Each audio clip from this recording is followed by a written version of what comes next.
back in September of 2010, I was asked to do a piece for B-side, and so I was really excited about it. And basically, I wanted to do something that was different, that had a cool storyline that you know, people could relate to. Was what I was looking to do. See, I don't know how I thought of it, but I was always fascinated by the movie Pulp Fiction and how you know, there's a suitcase or this briefcase that, you know, it's someone's after it, and you know, it belongs to somebody and everyone else wants it, and they never really show you what's inside the briefcase. They always it opens a few times and this little glowing light comes out of it, and you know, everyone's like, oh my god, that's so beautiful, that's so beautiful. And but they never show you what was inside the briefcase, so I thought that was a really cool angle to go about with a dance piece.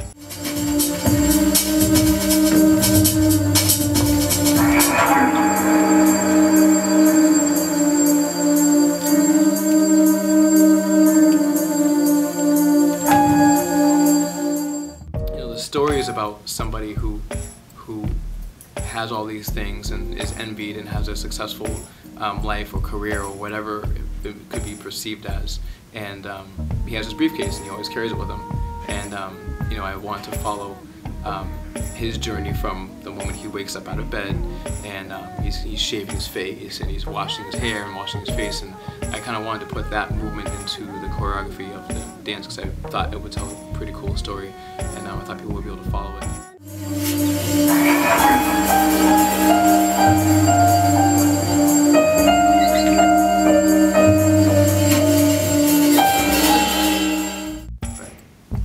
Cut to the part where the glasses come off. The dancing is really fast and isolated and technical, and it's just, you know, that's just more of everything getting really hectic. These glasses are on and you can't handle, you know, you can't handle it anymore. It's too much. You know, it's just too hectic. It's too much. So he takes the glasses off, and basically what happens is every person behind him becomes almost like powerless when he takes the glasses off. So you know, it's almost like they need him to be wearing the glasses in order to function.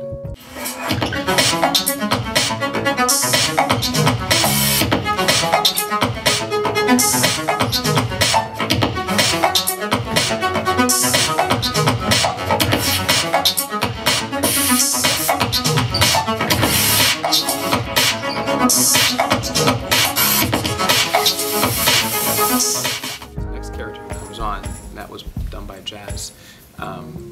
He comes on and he's like, oh my god, that guy, he left his stuff. I was like, you know, I found this wallet full of money. Oh my god, I'm gonna take it, you know. I want, you know, credit cards, black cards, wads of cash. So I guess the glasses represented that to the person who comes on stage next, and he puts the glasses on. So after that, I wanted it to be like the illusion of the dance, or the smoke and mirrors part of the dance would be, you know, him putting the glasses on expecting to get the same result. Like, he wanted the material things, he wanted all that power, but I guess the illusion is he became handicapped when he put them on. So he put them on, you know, he's going through the motions again like the guy does in the beginning, and he's shaving, and you know, he has people who go on with him and they're doing the same thing, and but he realizes that, you know, something isn't right, something doesn't feel right. He becomes sick and disabled, and he's shaking, and he's not having a good time. So basically, I guess what I wanted to say was, you know, sometimes what is good for one person isn't necessarily good for the other person.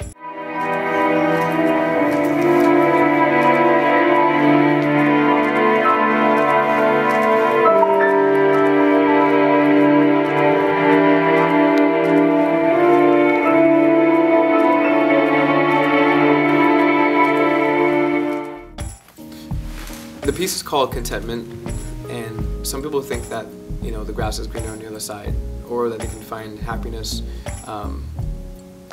by jumping into someone else's shoes, or, you know, wearing someone else's glasses, for this matter.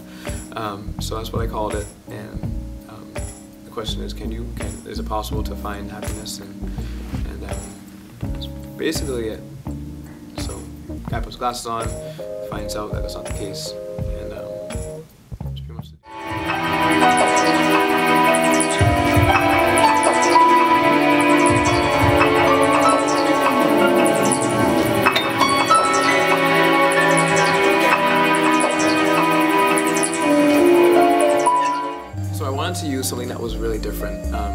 style of dancing it's not like typical hip hop dancing. I like to think that's more of a contemporary style, you know, more alternative, and I really wanted to embrace that in the music that I use. So I have a lot of music from Buggy Wesselhoff, and I like his style because it's really alternative, and he uses a lot of instruments. It's kind of jazzy, but also electronic as well. So I liked that style, and I thought I could really accentuate that in the dance. So the first song I used is "Existence" by Buggy Wesselhoff, and I really loved it.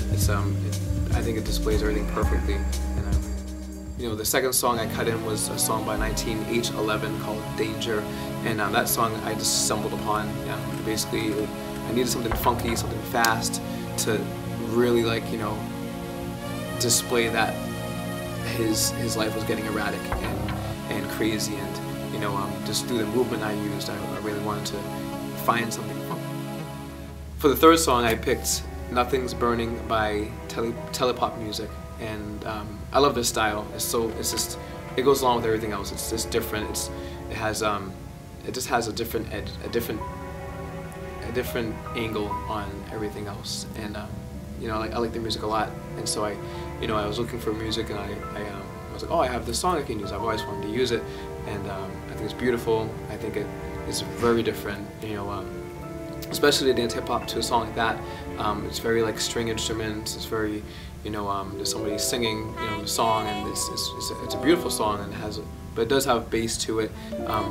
Still different. So I thought those three songs really drove home the piece and made it work. So I was really excited to work this piece. The guys from B-Side were just awesome to work with.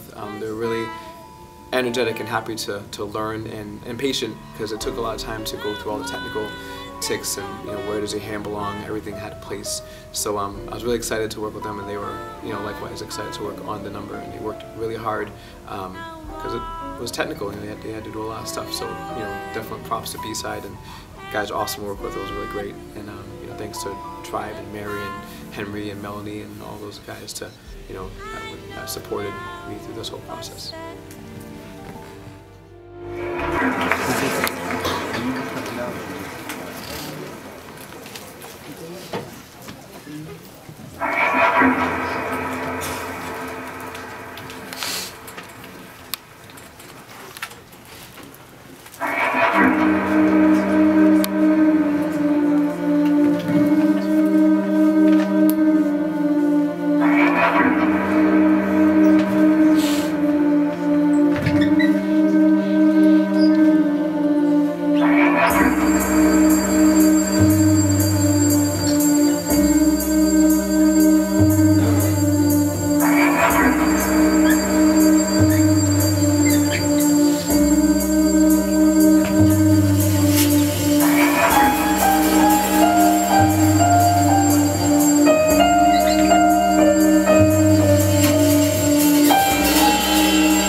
I've seen.